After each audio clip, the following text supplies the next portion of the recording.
महाराष्ट्र में बीजेपी को समर्थन देने के लिए शिवसेना ने रखी कई शर्तें। सूत्रों के मुताबिक डिप्टी सीएम के साथ कई अहम मंत्रालयों की मांग।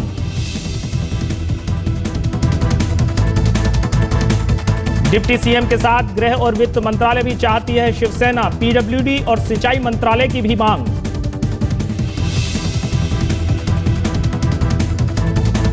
सूत्रों के मुताबिक 1995 के फॉर्मूला चाहती है शिवसेना, लेकिन बीजेपी को शिवसेना का फॉर्मूला मंजूर नहीं।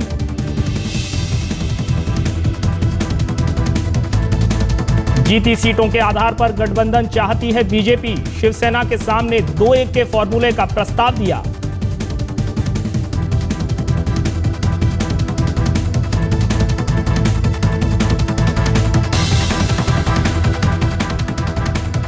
सूत्रों की खबर, बीजेपी शिवसेना में पर्दे के पीछे चल रही है बातचीत, लेकिन शिवसेना की शर्तें बीजेपी को मंजूर नहीं।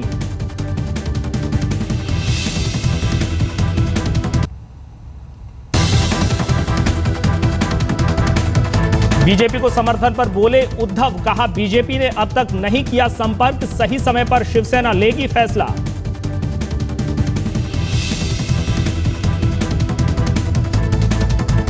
सोमवार को मुंबई में शिवसेना विधायक दल की हुई बैठक।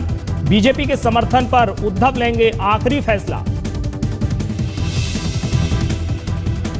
त्यामुळे यापुढले सगळे निर्णय विधिमंडळ पक्षातल्या संदर्भातले हे उद्धव ठाकरे घेतील आणि त्याला विधिमंडळ पक्षानं मान्यता दिलेली आहे। बीजेपी को एनसीपी से बिना शर्त समर्थन के प्रस्ताव पर शिवसेना नेता अनिल देसाई ने कहा, यह एनसीपी की राजनीतिक चाल।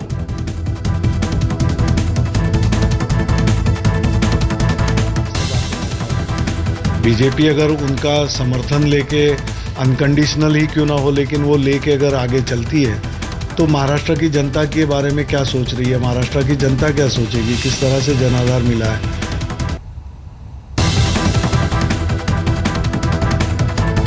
महाराष्ट्र बीजेपी के प्रभारी राजीव प्रताप रूडी ने कहा, महाराष्ट्र में बीजेपी को मिला है जनादेश, सीएम हमारा ही होगा।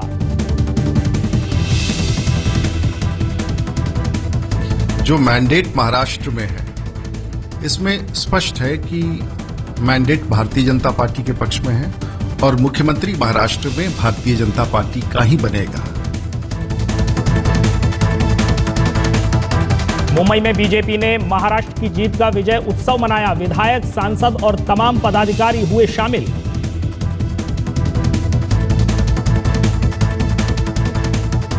एनसीपी विधायक दल की बैठक में बोले शरद पवार, महाराष्ट्र के विकास के लिए किया बीजेपी को समर्थन देने का ऐलान।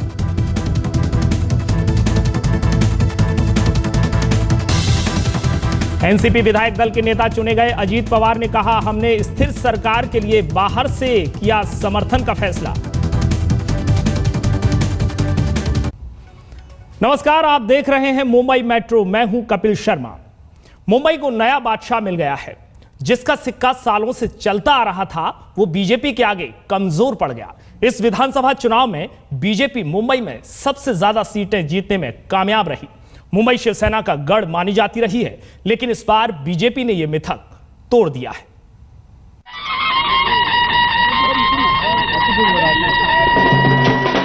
एक झटके में बीजेपी ने महाराष्ट्र में शिवसेना और मराठी अस्मिता की राजनीति करने वालों से बहुत कुछ छीन लिया है। महाराष्ट्र में पार्टी बहुमत से जरा नीचे रह गई, लेकिन दूसरी सभी पार्टियों से वो बहुत ऊपर है। और सबसे बड़ी बात यह कि बीजेपी माया नगरी का मीर बनकर उभरी है। देखिए, बात बहुत स्पष्ट है। मुंबई की जनता वही नेतृत्व से उब गई थी। माननीय नरेंद्र मोदी जी के सबका साथ सबका विकास, इसमें सभी भाषा, सभी धर्म, सभी वर्ग, सभी जाति, सभी बोली भाषा के लोग मोदी जी के नेतृत्व के पीछे जुड़ गए थे। और उसके कारण यहाँ पर मुंबई में जो सफलता मिली वो स्वाभाविक और गर्व।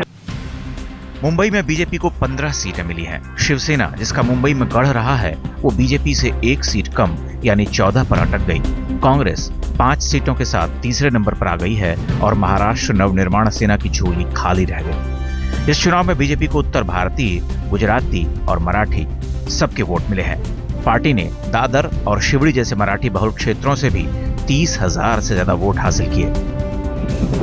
दिलचस्प है कि बीजेपी ने शिवसेना प्रमुख उद्धव ठाकरे की घोर प्रांतीय राजनीति से लोहा लेकर इतनी बड़ी कामयाबी हासिल की है। उद्धव ने मुंबई में धुआंधार प्रचार कर मराठी बनाम गुजराती का मुद्दा उठाया था। मुंबई में करीब 35 लाख गुजराती हैं, जिनमें से वोटरों की संख्या 20 लाख है। मुंबई में गुजराती तो पिछले चुनाव में भी थे, लेकिन तब बीजेपी 11% वोटों के साथ सिर्फ 5 सीटें ही जीत सकी थी, जबकि 2009 में ही कांग्रेस ने 29.4% वोट के साथ 17 सीटें जीती थी और शिवसेना को 20% वोट मिलने के बावजूद 4 सीटों से ही संतोष करना पड़ा था।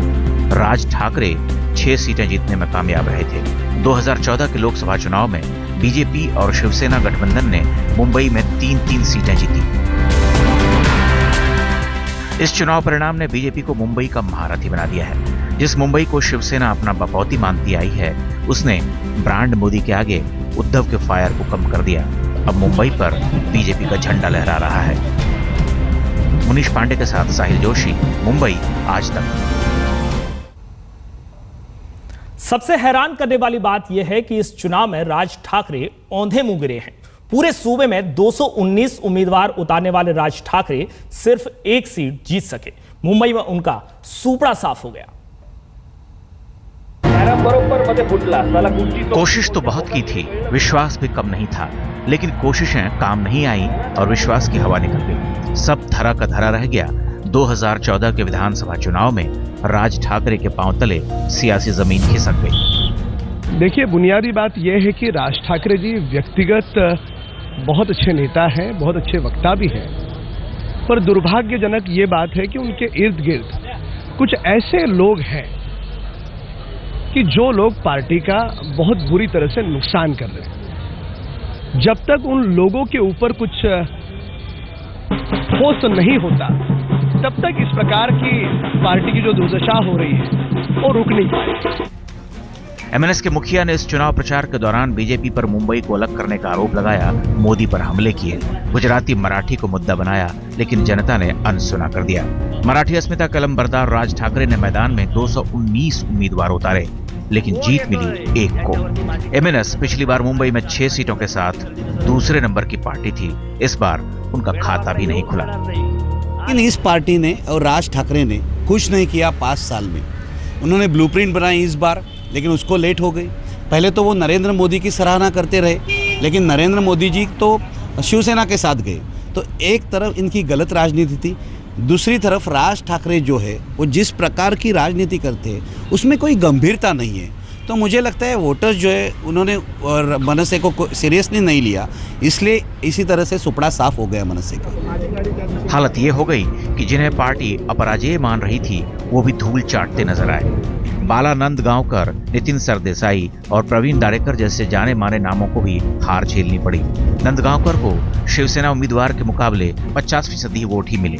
विधानसभा चुनाव में 41,000 से ज्यादा वोटों से शिकस्त एक बड़ी हार है। प्रवीण दारेकर तीसरे नंबर पर रहे। इस शर्मनाक हार के बाद मुखर राज ठाकरे चुप हो गए हैं, उनकी बोलती बंद है। 2009 के चुनाव में एमएनएस मुंबई की दूसरी बड़ी ताकत बनकर उभरी थी। वोट और सीट दोनों के मामले में राज ठाकरे दूसरे सबसे लोकप्रिय नेता बनकर सामने आए, लेकिन इस चुनाव में उनका सूपड़ा साफ हो गया। क्या पूरे देश की जनता नरेंद्र मोदी में ही नायक और उद्धारक को देख रही है? क्या उसे यह भरोसा हो चला है कि प्रांत, जात और राज्य की बात कर दिलों में उबाल पैदा करने वाले विकास की दिमागी राजनीति से दूर हैं? राज ठाकरे को ठुकराया जाना इस बात की तस्दीक करता है। कमलेश सुतार के साथ साहिल जोशी, मुंबई आज तक। मुंबई में कभी शिवसेना की तूती बोलती थी। ऐसा लगता था जैसे मुंबई का मतलब शिवसेना ही है, लेकिन अब ऐसा लगता है जैसे बीजेपी उस वर्चस्व को तोड़ रही है। बाला साहब ठाकरे की मराठी अस्मिता की राजनीति अब मोदी युग में बदल रही है। लोगों के सरोकार बदल रहे हैं, उनकी प्राथमिकताएं बदल रही हैं। जैसे नब्ज टटोलकर डॉक्टर मर्ज जान लेता है, वैसे ही एक समय में शिवसेना प्रमुख मुंबई की नब्ज टटोलना जानते थे। उन्हें पता था कि कैसे मायानगरी की सियासत को काबू में करना है। शिवसेना जैसे मुंबई का पर्याय बन गई थी। बाला साहेब बोलते तो मुंबई सुनती। ये सब एक पुराना सिलसिला है। 1985 के बीएमसी चुनाव से इसकी शुरुआत हुई। उस चुनाव में बाला साहेब ठाकरे ने मराठी अस्मिता की आवाज बुलंद की। आवाज जैसे दिलों में दाखिल हो गई और शिवसेना ने जोरदार जीत हासिल की। इसके बाद शिवसेना ने खुद को लोकतंत्र की बड़ी लड़ाई के लिए तैयार किया। 1995 का विधानसभा चुनाव शिवसेना के लिए सबसे बड़ी कामयाबी लेकर आया। बीजेपी शिवसेना की सरकार बनी। मुख्यमंत्री तो मनोहर जोशी बने, लेकिन सत्ता का रिमोट बाला साहेब के हाथों में रहा। मुंबई पर शिवसेना का जबरदस्त प्रभाव हो गया और यहीं से शिवसेना ने मुंबई के बाहर अपना झंडा फहराया। कभी हिंदुत्व, कभी राम मंदिर, कभी उत्तर भारतीयों का मुद्दा उठाकर वो सियासी अलाव जलाए रहे। लेकिन 2006 में भतीजे राज ठाकरे के अलग होने और बाला साहेब की गिरती सेहत से शिवसेना जरा कमजोर पड़ी। हालांकि मुंबई में तब भी शिवसेना का सिक्का चलता रहा। ये पहला मौका है जब शिवसेना के गढ़ पर बीजेपी का परचम लहराया है। 25 साल पुरानी दोस्ती टूटी तो शिवसेना ने दुश्मनी निभाने का वादा किया। कभी प्रधानमंत्री को चाय वाला कहा तो कभी बीजेपी को पितृपक्ष का कौवा। लेकिन पितृपक्ष का कौवा अब हंस बनकर मुंबई और महाराष्ट्र के आसमां पर उड़ रहा है। ये बीजेपी जो सबसे सिंगल लार्जेस्ट पार्टी करके उभर कर आई है, तो ये उनके विधायकों के द्वारा, उनके वरिष्ठ नेतागणों के द्वारा जिस किसी का भी जो नाम वो सोचेंगे, कोई सिलेक्शन उनका होगा, तो उसके बाद में जो भी बातें उनकी बनती हैं तो वो एक स्वाभाविक तौर पर जो जिस तरह से एक गठबंधन में हमेशा ये रहा है कि अपने साथ में साझेदारी में जो है या गठबंधन में जो अपना पार्टनर है उसको एक बताने की एक रिचुअल कहिए, एक कस्टम कहिए, एक ट्रेडिशन कहिए, ये हमेशा होता है, यही अपनी संस्कृति है। तो उस तरह से ये हमारी एक्सपेक्टेशंस या इस तरह की हमारी सोच है कि भारतीय जनता पार्टी भी उस तरह का जो भी उनका फैसला करने पे वो जा रहे हैं, वो उद्धव जी को शिवसेना पक्ष प्रमुख के नाते, एक साझेदारी के नाते वो बताएं।